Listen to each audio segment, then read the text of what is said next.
Quand c'est une pollution à l'ozone, par exemple, ça peut avoir des conséquences graves pour la santé.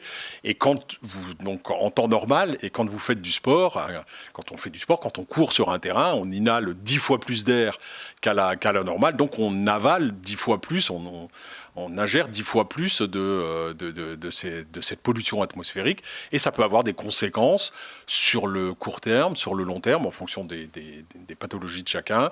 Ça peut avoir des lourdes conséquences. Donc je pense que le maire a aussi une responsabilité en termes de santé publique et qu'il est de devoir du maire de prendre les dispositions pour éviter que sa population ne soit soumise à du risque. C'est aussi pour ça que j'ai demandé, moi, à mes collègues maires de l'agglomération de regarder maintenant à 2 fois quand il y a des implantations industrielles sur l'agglomération, qu'on ne vienne pas en plus charger la barque, parce qu'on a déjà beaucoup de ces entreprises-là. Certes, chacune d'entre elles, quand vous les prenez individuellement, respectent les normes, mais quand on les met les unes à côté des autres, eh ben ça fait qu'on dépasse les normes derrière.